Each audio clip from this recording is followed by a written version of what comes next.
O great and unexplainable phenomena, you who is, was, and will be, a source of life that inspires such a gathering of life.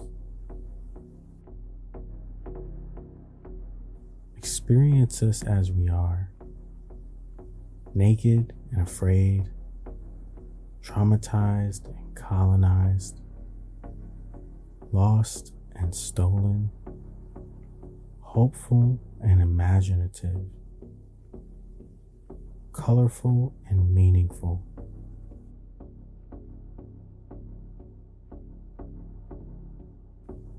We choose to gather and celebrate life as well as ourselves. We remember, honor, and learn from those who were before us and built the foundation for which we are beginning to build on.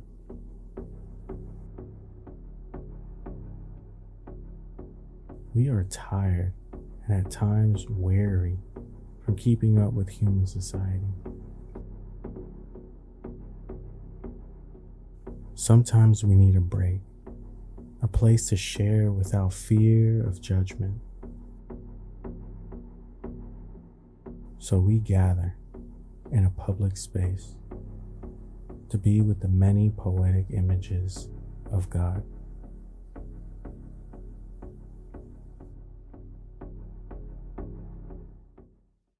Greetings, tribe. Once a month, under a full moon, religiously traumatized people and individuals navigating life beyond the four walls of religion gather. We gather to listen, share, and express ideas, feelings, and experiences, such as welcome to Public Space for October 5th, 2024. Good to be back. Interesting month. Interesting full moon cycle. Actually, during this gathering, the full moon won't be until October 17th. And interesting enough, that's the hunter's moon, as our ancestors used to prepare for the winter. So it was also considered the harvest moon. Interesting, right? So yeah, today we are gathering to speak about embracing the beauty and wonder of the unknown, and what that may look like, especially being path makers or trying to embody being a path maker, trying to navigate life beyond religion. It can be very challenging, extremely challenging. Sometimes you even feel hopeless. And that's why we even have this community, so that people know that they have a space to go to at least once a month, um, to be understood, to be recognized, to be reassured that you're not going crazy, and that you're going through a process. And this process has many different names, but it's part of this human experience. So yeah, today we want to talk about the unknown. Do you have anything you want to add to that? Speak Yeah. on that? Yeah. So, as someone that has struggled with the unknown, which for me, I would say it's change, we more than likely don't have just like a concrete idea of what this unknown may look like for us in our lives, how it shows up in our lives, and how do we interpret that as maybe not something that's as negative as we may think. So, yeah. So, like, the mystery of the unknown, it can be scary. Yeah. It's sometimes a place where we just remain there, like in this darkness or something. And I think it has a lot to do with a lack of not understanding, or maybe lack of preparation too, moving into something that you have no idea what's coming, right? So it's Right. definitely Yeah, it's definitely a mystery. definitely. And it's very frightening. Yeah. Very frightening. Just thinking about it, right, from like a philosophical standpoint, just thinking about it, you're frightened by what you don't understand and what you cannot control. And that can look like anything. But it has to have those kind of like principles or qualities to them. You don't understand it and you can't control it. And from that equals fear, you know.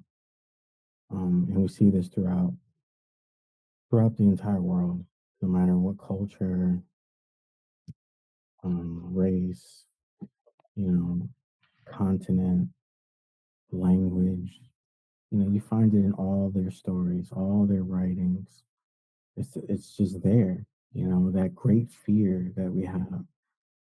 And today, talking about the unknown, just imagining how stepping away from religion is traumatizing, right?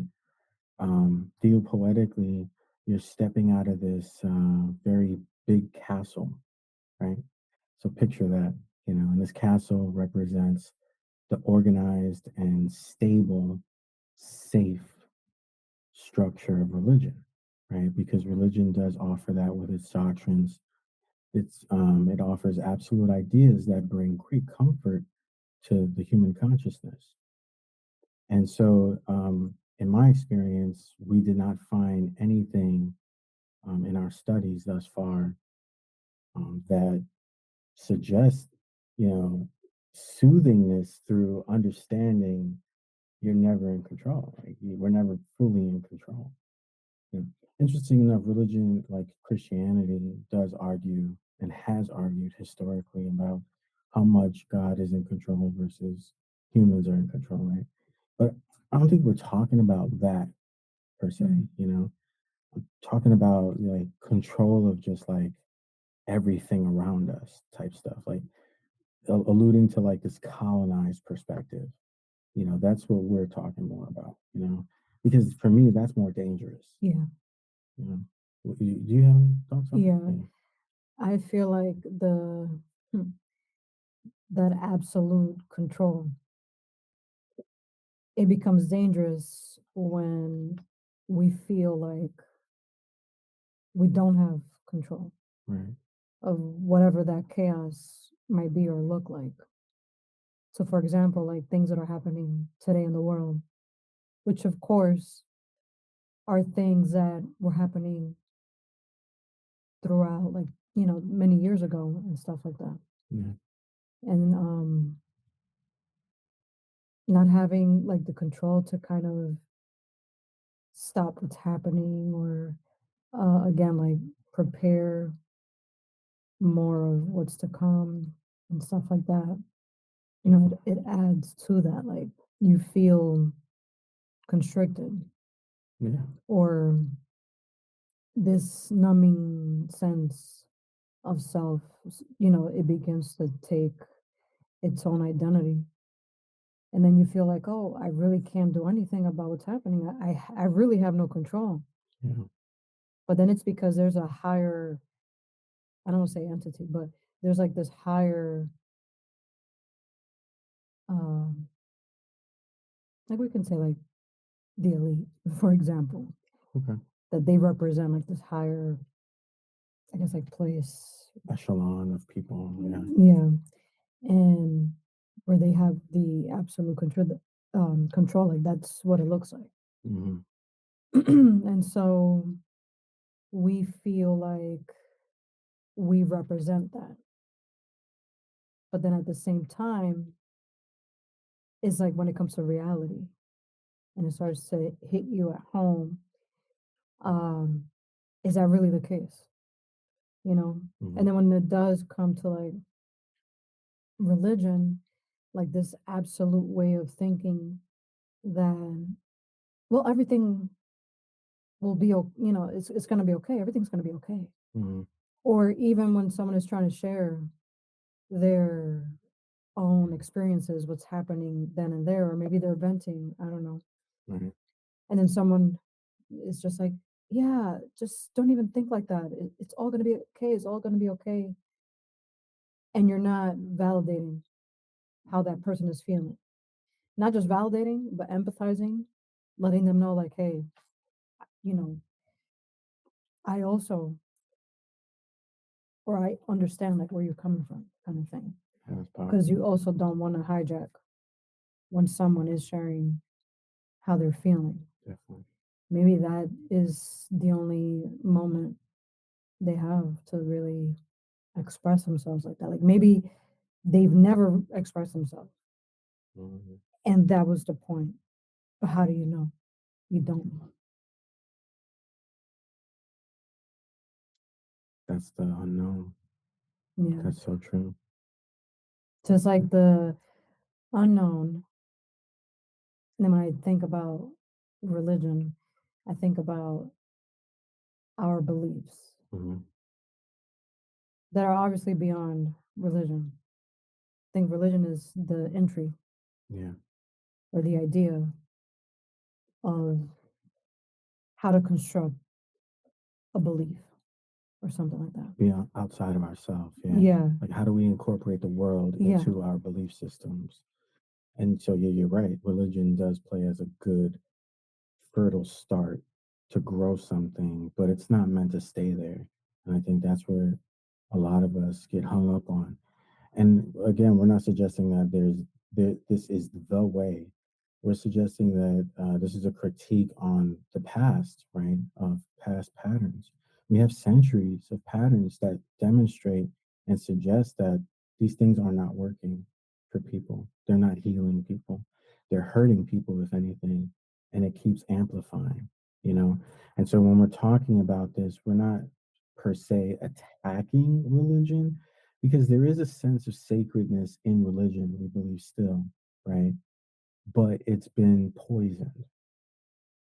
Like anything that has been poisoned, it has been contaminated, infiltrated by a parasite. And however long that parasite has sat in it, it now has a certain amount of control over it or influence to it. So we definitely believe that the mere conception or idea or actions of colonization is the parasite that has infiltrated religion. And we start to see it in various religions. And especially here in America, we see America being a Christian hegemony, meaning it's predominantly influenced by Christian values and beliefs. So if Christianity has been uh, poisoned by some type of parasite and it has yet to identify that parasite will only grow stronger until it takes over completely, and then it can't tell itself from how it started. It can't Mhm. recognize itself in the mirror, theopoetically, you know? Yeah. And so at that point, that's a crisis that is just completely out of control, Yeah. you know? And so for me, we felt this was the path in which things are going. It may not happen today, tomorrow, next year, whatever, but it's going to definitely, it's on that trajectory, unless something changes. You know what I'm saying? And this is what all the prophets talk about when you think about it, right? Even in the Bible, all the prophets are talking about things that are to come if change is not applied. And what happens in the stories? They ignore the change. They ignore the alert, the hint, and they say, "Wah," and then the revelation happens. You know? I I think individually our minds need to change in order for the collective change happens, I think. Because I don't know, Mhm. when you were mentioning about like, religion and stuff like that and like what happens, um, I think like I started to think about like other religions other than Christianity, like um, people would say Buddhism, right? And so I'm thinking, and just like how we, so the people, the poison that enters religion is people, right? It's the idea that they might have or something like that. And then what ends up happening because it's allowed or it's permitted, then other people tend to mimic it. And then it just like spreads Yeah. like Okay. wildfire. Yeah. So, for example, like if you go to a Buddhist temple or something like that, they're not going to tell you, like, you can't come in here if you're not dressed properly. Right. It's your choice to wear what they're wearing.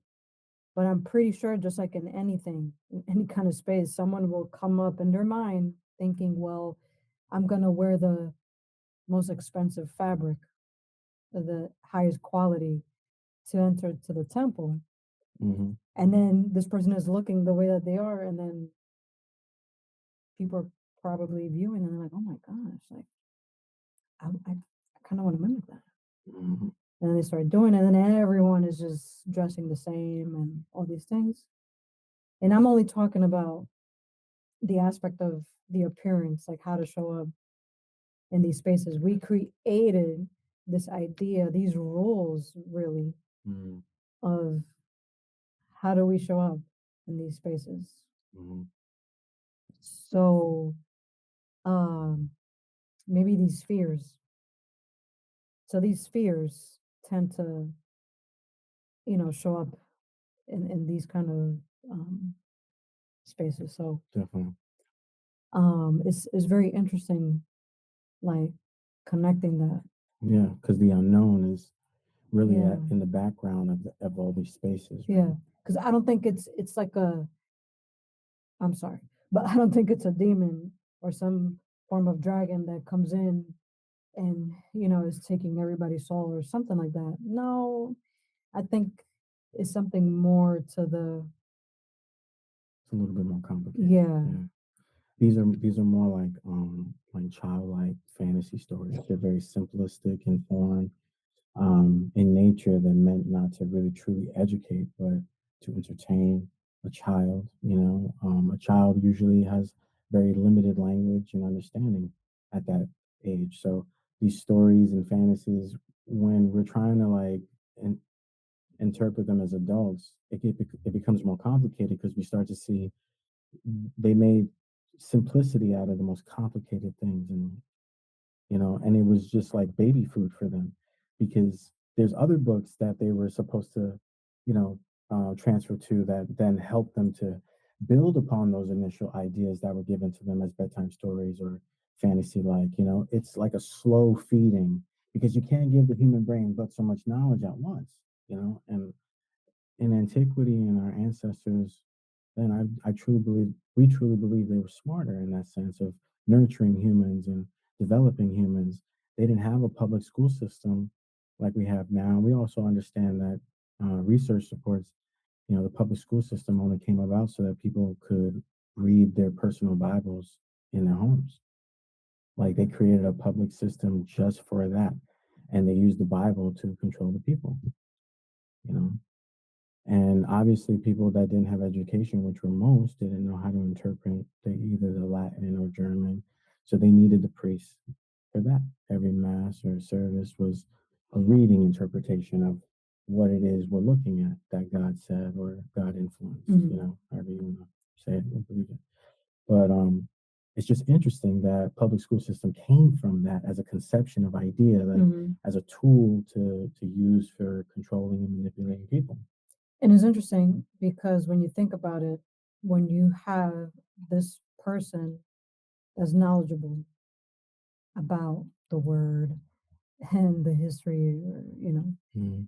or we might believe so, um, and how in education is the same thing. It's like the churchgoers or the members, they show up, but instead of themselves filling in the blanks, someone else is there to provide or give you the answers already. Yes.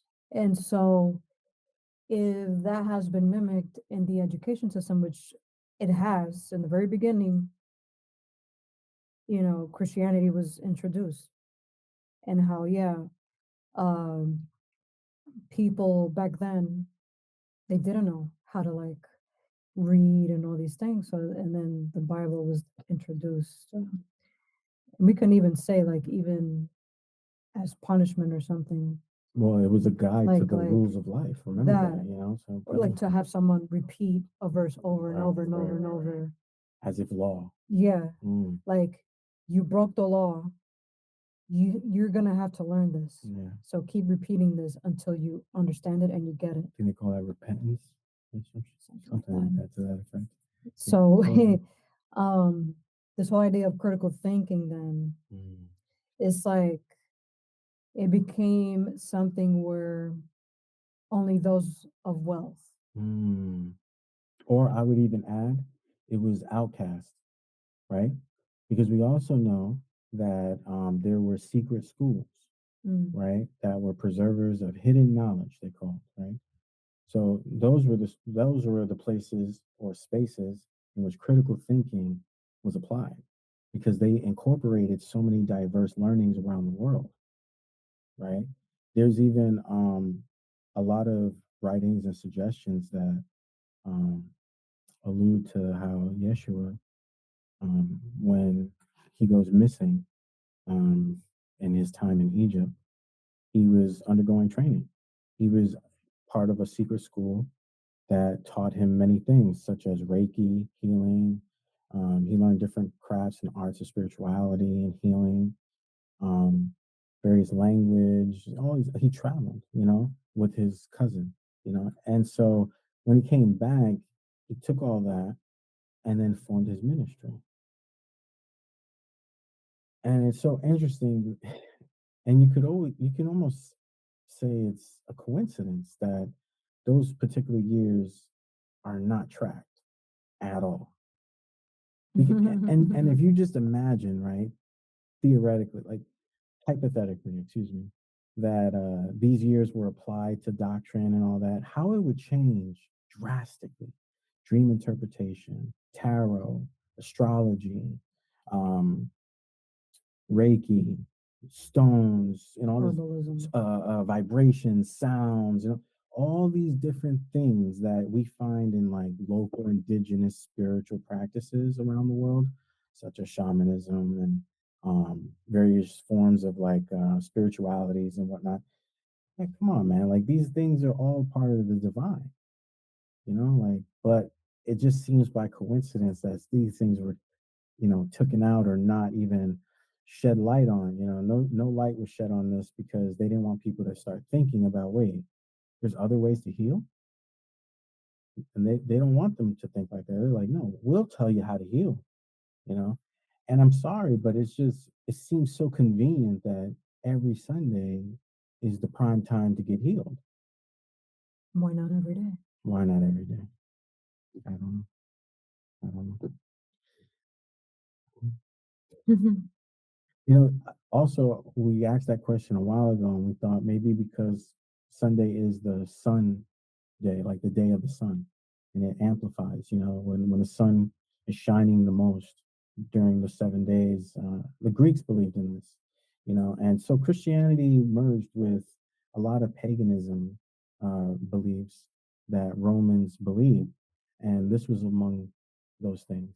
Our calendar systems and all that stuff come from the Greeks. And so that's why, like, for me, if you're not like trying to understand what Greek thought looks like, then you're not going to be able to understand how these elites and people that are really in power and control are thinking, because they're just a continuation of that. Rome is considered historically to be one of the greatest nations humans have ever seen on the face of the earth. That's how it's written, sort of, in history. That's how it's suggested, right? Rome is the most powerful, most expansive, largest, right? Well, what do you think happened to that spirit? All that energy. You think it just died and went nowhere? No, it remanifested itself, and you can see it as the American government. You can see it as Russia. You see it as China. Like this powerful force of, I need to dominate and expand. That's all I need. I need to conquer and expand, grow. And you ask them, like, why are you growing? Because I need more control. Why do you need more control? That's where it goes silent, right? But we can kind of fill in the blanks there, right? You want more control because you're really deeply hurt. You're trying Mhm. to cover up for some type of insecurity that you have. Someone brutally traumatized you, and me saying I'm sorry is not enough. You want some type of deep vengeance. So you portray yourself as powerful so that it never happens again. Because all you really are saying through your body language and actions is, I never want to be hurt again. Yeah, like without this power, I then become vulnerable. But it's like that's just a perception. That's if you don't believe that after you've done your work or you served your time, meaning like even like a 10 or whatever, and that's your contract. Like it's really not meant. I don't think everything or just like anything is meant to be what it is forever. Yeah. So if you have a certain position, you have certain responsibilities, but wouldn't you want to pass that down, like those teachings and things to the next of kin or whoever the next predecessor is, what is the big deal? But that's the issue Yeah. that people can't seem to let go. Mm, So they can't let go of something that made them feel some sort of way. mm, So this word like feeling powerful, they feel like maybe rejuvenated. mm, They feel like limitless or like almost immortal or something like that. Um, like they just don't want to be removed from their position. And, like we see that everywhere. We see that everywhere. Um, and that's a grave like influence, danger, you can say, to the newer generations and stuff like that. Because what if the way that you're thinking your ideas and things like that, like, yeah, you are in power, but that can look like dictatorship, some form of way. And you give out this illusion of a democracy or like this world, I guess you can say like this something alluring to like community, mm, um, this idea like we're all one, we're all together kind of thing. mm, But then it's like in your actions, that's not it. That's mm, not what we're saying. It's something else. So then it's like how a lot of people they use their positions, create the illusion, and then the audience or the public, the people, they buy into it. it's true. And so we become like those guinea pigs or like, oh, well, let's see if this works. Mm, Oh, that doesn't work. All right, let's try another technique. Let's do something else. Or let's pay, you know, the greatest like critical thinkers or like people that have like higher and like they're higher intellectuals and they could influence, everyone else. So there's this idea and if it becomes strong enough, then it becomes believable, and then that becomes like the way of life. fact. Mhm, Definitely. Or mhm, common sense. mhm, The normative. Yeah. That's true. As you were talking, you brought up in my mind, thinking about today's topic of, embracing the unknown, the beauty and wonder of the unknown. Um, we thought of like how in public space, we bring up and we talk about a lot of times process thought, Alfred North Whitehead. And this idea that reality is not static, but is constantly in a process of becoming.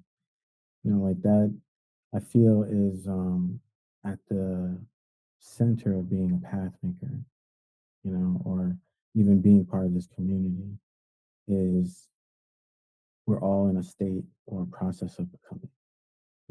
That right there identifies you as part of public space. You know what I mean? Like, it's so interesting too. Like there's other components to public space that we could talk on, but it's just that one that you brought up that really hit me. Because like we're always in a constant state of becoming, and it's not always good or easy. It's very challenging, sometimes depressing. No one talks about that shit. Like, but it's part of the process, is my point. Like we have to take the negative, the perceived negative, and the perceived positive. We have to emphasize on the perceived part because all reality is perception. If you're not starting with that, then it's hard to follow what we're talking about here. Like all reality is perception, thus everyone's perception is valid. We're all perceiving the same real true thing, which is life. Mm-hmm. And so all of our perceptions matter, all of our lives matter, all of our thoughts matter, because even in the most deeper spiritual notions, we're all collectively part of the same thing. And so that's why it's like this idea of individuality, has to grow, has to change, has to start, evolving. For me, I still think it's in a state of evolution. It's hard for me to describe what real individuality is. Some sense of it is real, but the way in which we're describing it right now and understanding it, I just don't believe is true. There's a distortion here because it's hard to talk about individuality and talk about collectiveness, right? And then now that we're researching, embodying, and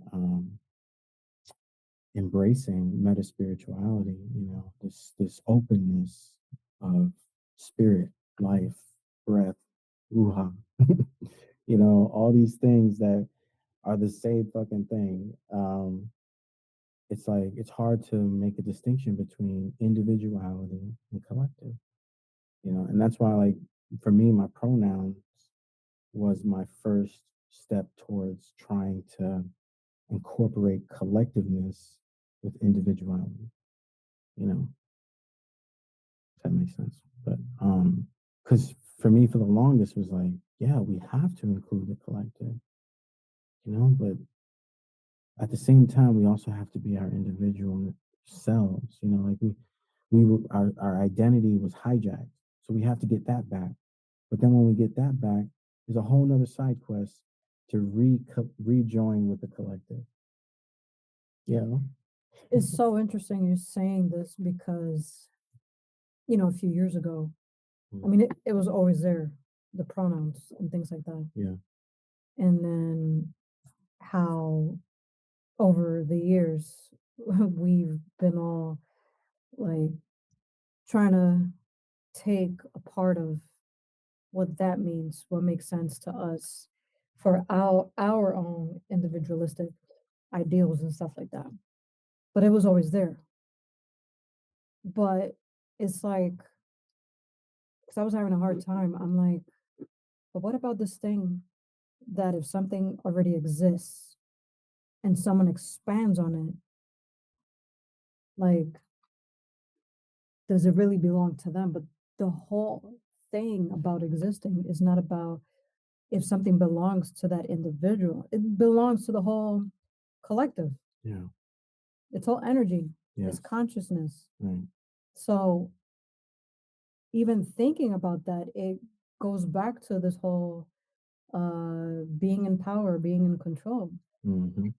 Like, and then we see that with those that oppress, that are in power, um, and they can't be questioned. And so there's no accountability to the actions or decisions, something that might have affected a certain demographic. you know, that continues to affect them till today. Yeah.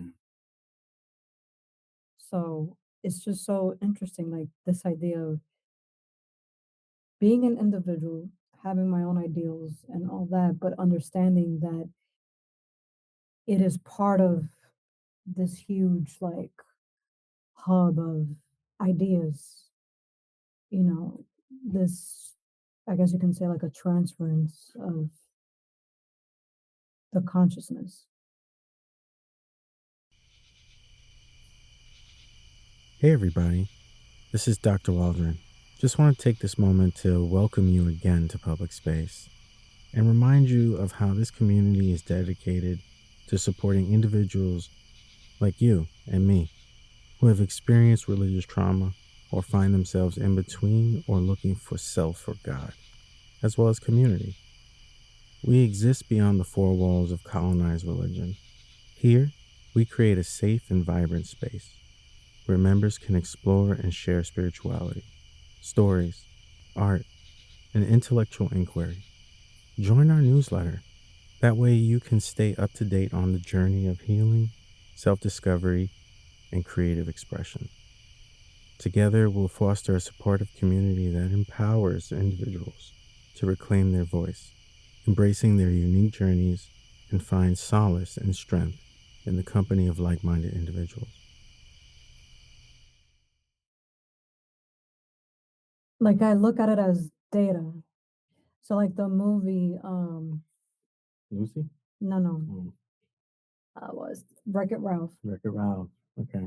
And what's his name? The doctor or whatever, that wizard, and he's evil. And he goes to like this back room or something, and he opens up like this box, and all the data's in there.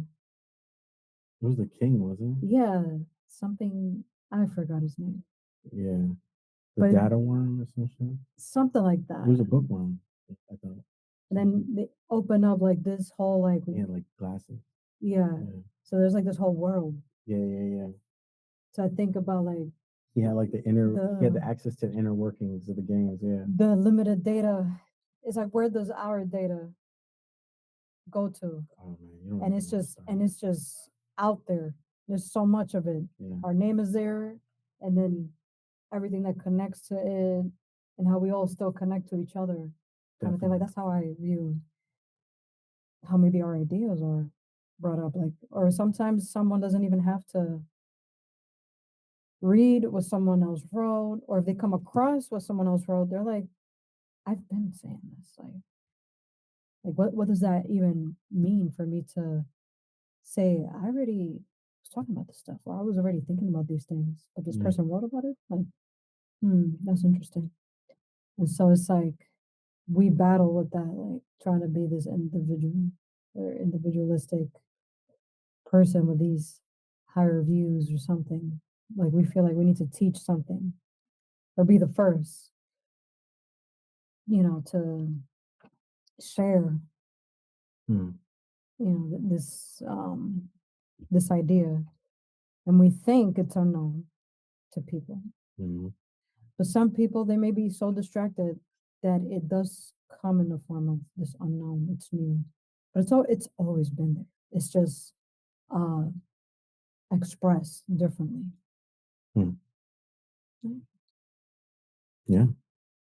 We think of the movie The Matrix with Neo and how when he sees the zeros and ones, that's data, and how data is the very fabric of reality that's the backdrop of the Matrix. And so when you were talking, that's how our mind interpreted it in sense of film. That's a great film to kind of symbolize what you're talking about in terms of seeing our interconnectedness as data, as zeros and ones, um, and then we each have the ability to take zeros and ones and reorganize them in a unique pattern to create new ideas, new symbols, new meanings. We all have the capability of doing that, but I think we think for the sake of the film, The Matrix, Neo, the character, represents the one who awakens. And so once he awakens, he can then read the matrix, meaning he can read the code, he can identify what is what and who's the creator and how it was designed. So this symbolically and spiritually represents he understands how things work. And if you understand something philosophically, that means you can recreate it. And Neo represents that when he can do these things and defy the matrix and its boundaries. That means that he is now at the level of the archetype or beyond because he understands the creator. And if he understands the creator, that means then the creator is not the creator who created him. When you think about it, it just means you're another creation like me. And that's why it's easier for me to understand you than understand my true creator, who is completely and unknowingly mysterious. The great unknown is God, right? And so Neo never claims to know God, right? But Neo claims to know the matrix, meaning I know the system in which I am in, I know the system in which I am contained in at this moment, and I can manipulate it and I can create things within it. I can't really die in it because I'm beyond it, you know? Yeah. So I thought of that when you said that. And you're right, it's so true with the interconnectedness of us all. Like in the book of Grief and Renewal by Don Miguel Ruiz, like he mentions about this part of creation. Like if we were created, then like in my own words, we should be able to create. Mm.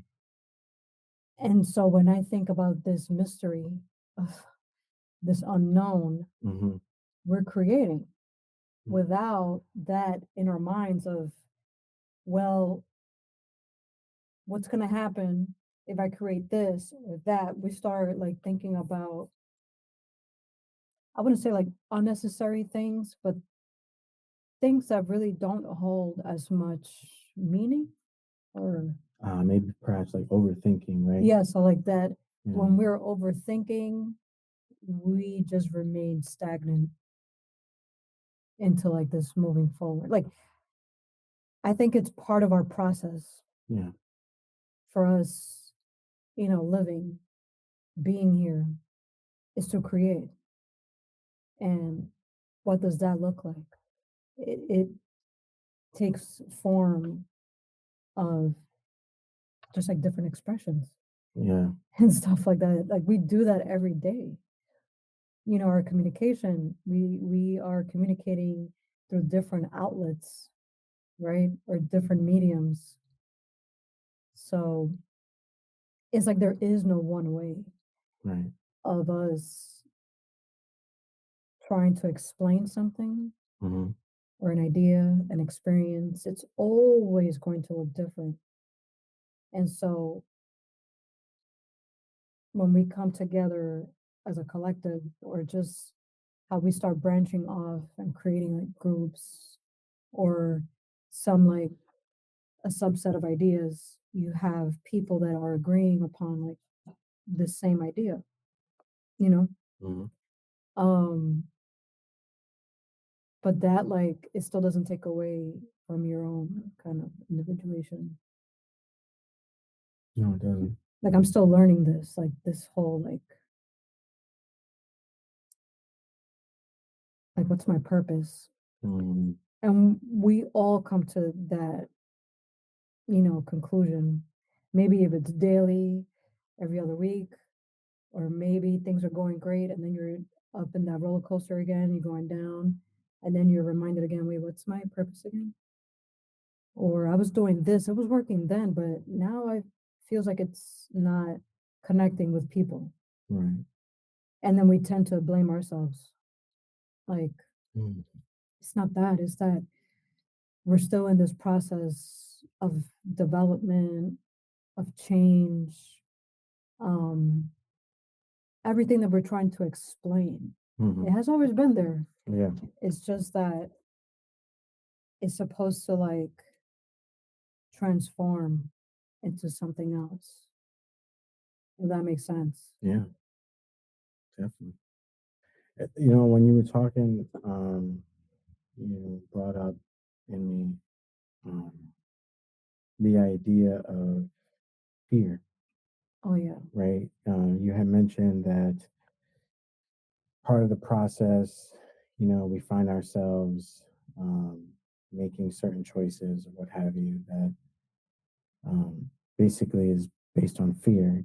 And, it creates this holdup or this stagnation, you get stuck, I guess you said, right? And it's interesting that you say that because, when we think about it, everybody can experience that stuckness. But when you think about why we overthink, right?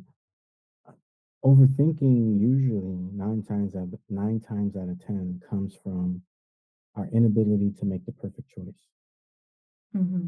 Because, Mm-hmm. we're all striving to make that perfect choice for ourselves. Yes. Right. And so when we don't make that perfect choice, or we perceive that we have too many choices and we don't know which one to pick, we then develop this process of X, Y, and Z. It can show up in various forms: procrastination, depression, self destruction. You want to say something? No, no, no. I got like Excited? okay No, you got something? because I am known for being a overthinker. Oh, good, yeah, Yeah, definitely. it's shown itself in many spaces. It's challenging. Um, but instead of looking at it as a very negative thing, um, that I have to work on, not really of myself, right? Because that's just a way of thinking. Hmm. It's kind of like a programming that I added to me and how my mind thinks and it sees things. And so this idea of overthinking, like you brought up, is this, like being this perfectionist. So then something I've battled with is, and coming into awareness is, what am I trying to be perfect for? Mm. Why am I stressing to make this so perfect? And when I'm stressing, that means I'm overthinking because now I have all these ideas and thoughts, that are coming up in my mind. And so I'm overworking my mind. I'm overthinking. I'm going to burn out. Hmm. So I won't be able to see things clearly. Everything is just foggy. But the question is, who am I trying to be perfect for? Or thinking or going deeper into that, what were some things that caused me to, to like come to this point in my life? Was there abandonment? Hmm.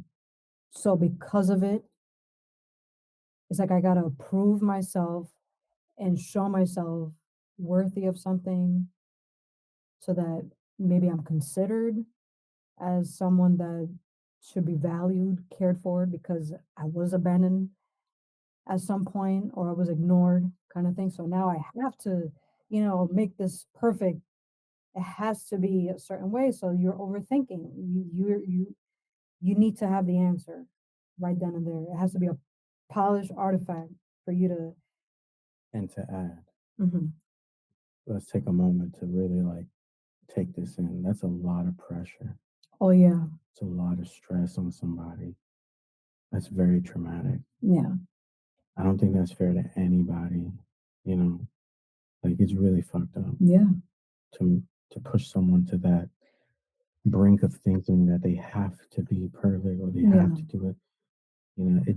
It makes me a little emotional because I think of my own childhood, and my mom was really hard on me in the sense of Aaron, you have to be perfect. Like, but I didn't understand what that meant. So beatings after beatings after beatings because I wasn't perfect. I didn't know how she wanted it or she liked it or in that moment too, because my mom was bipolar. So add that wrench into it, where her perfection on Tuesday, her view of perfection on Tuesday or satisfaction on Tuesday is not the same as on Thursday because her emotions have just now switched, let's say. And so, like, trying to keep up with someone like that every day, I'm wrong. So imagine living a childhood where everything you've done, everything you're doing, all you hear is, it's not good enough, it's not good enough, it's not good enough. Or they don't appreciate what you've done.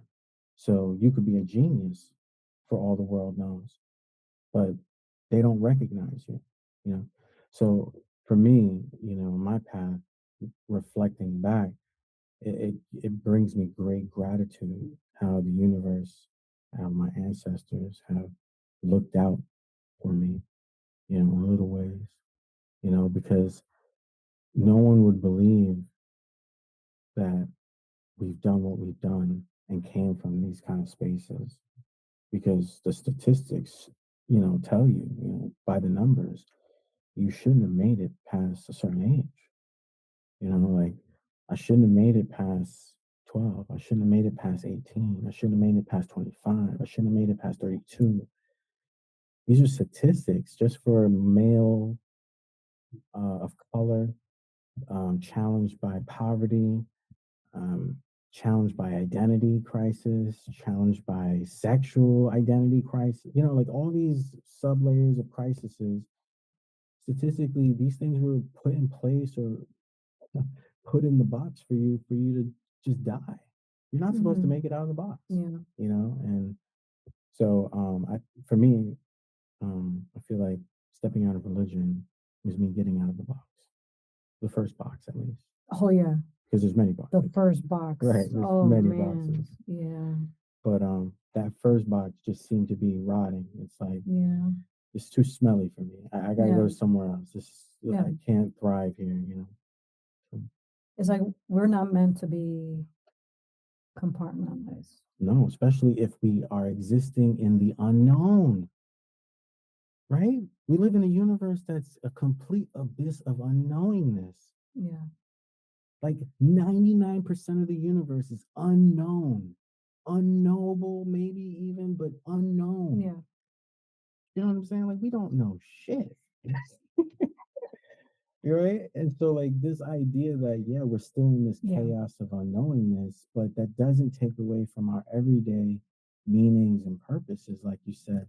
And it's beautiful when people find purpose, especially after reconstruction, right? Yeah. Whether that's after domestic violence, whether that's after religious trauma, whether that's after any kind of trauma. Reconstruction is putting yourself back together, Yeah. making Yeah. sense of all that shit so that you can move on and continue becoming, Yeah. I think even if in a way we're physically doing it on our own, Yeah. like, and what I mean by that is like, even if you don't really have support by somebody Mhm. or a family, Yeah. maybe all it takes is one person Yeah.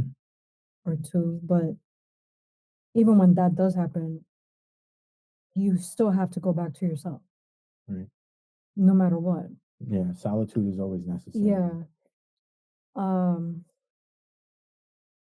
so it's like this kind of work and stuff like that. Like it is hard, but I think the idea is in not really focusing in whether you do have that support or just finding that community in a sense. It's Mhm. like just really giving it, you're just focusing on your own deprogramming kind of thing. And then in that, developing new ideas and things like that. Because I feel like for me, most of my life, I focus too much on the abandonment issues. Mhm. And it's like I just wanted to be accepted. I want to be accepted. I want to be accepted. And then if I'm not accepted somewhere, then let's go try somewhere else and keep jumping around, jumping around, jumping around.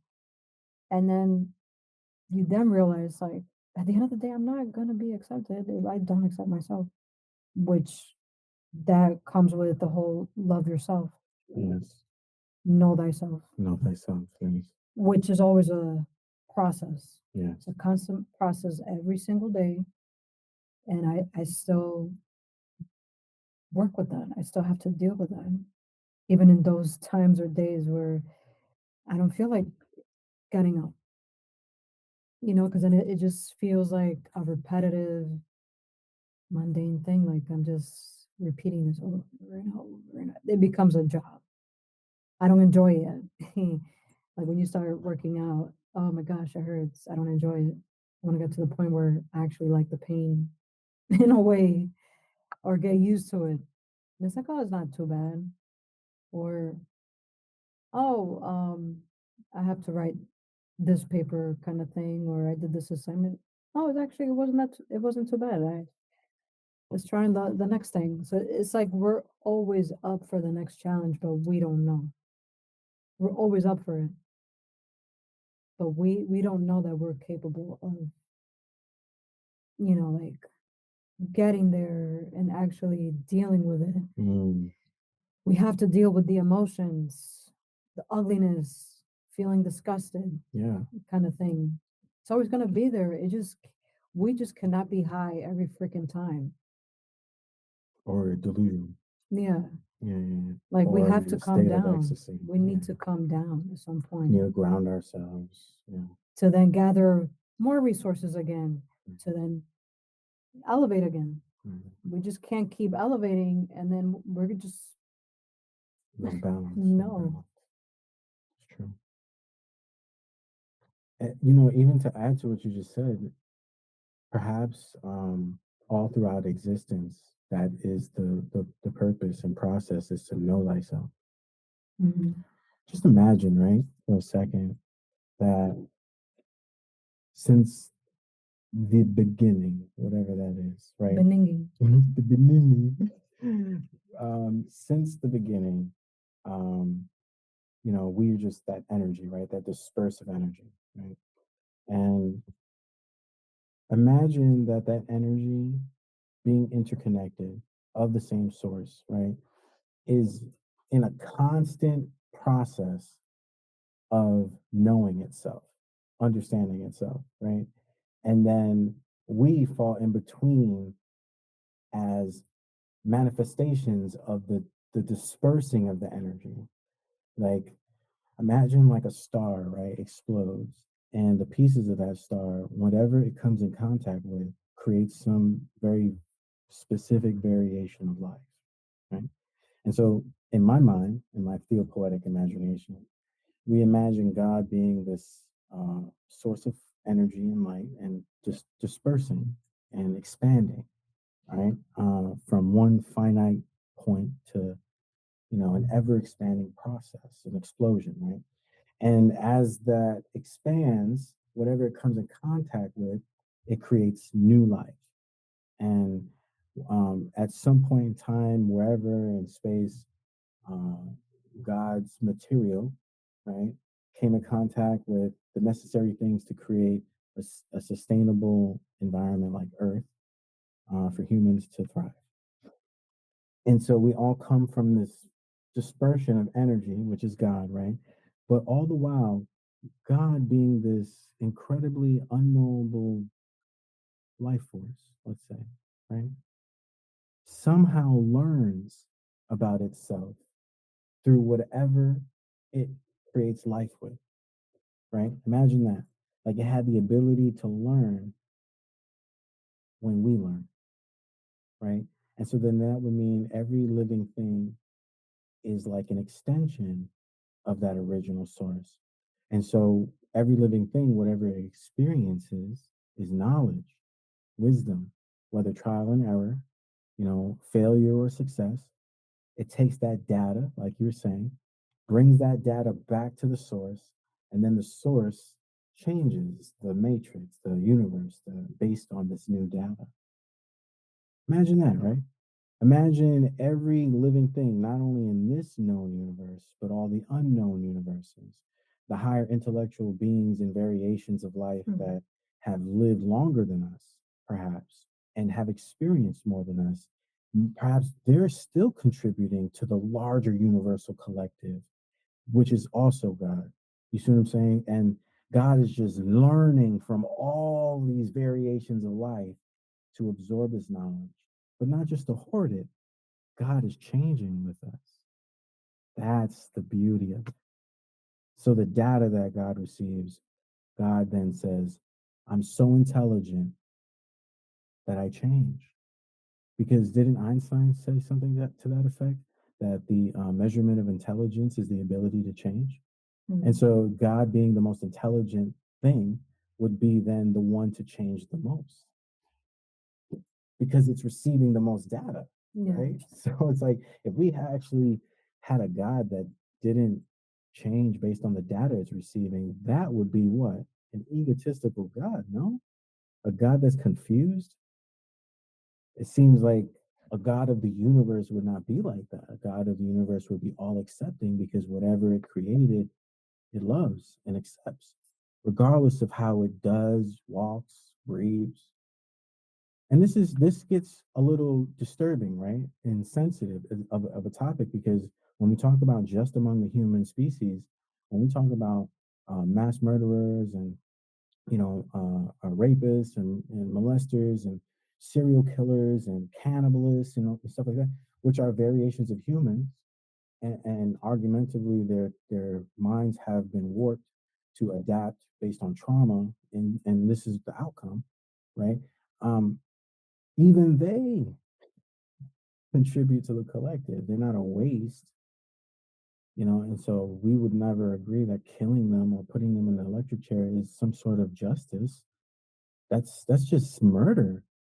And you're dressing it up as it's part of the law and order of things, and it's the right hand of God, like as if that even exists. Like it becomes absurd, right? Yeah. But only if you imagine for a second that that's how you kind of see the universe and see God as this open interpretation of God, this very abstract, interdimensional, kind of objective God that really is not like controlling everything, but is actually observing everything and taking in data, you know.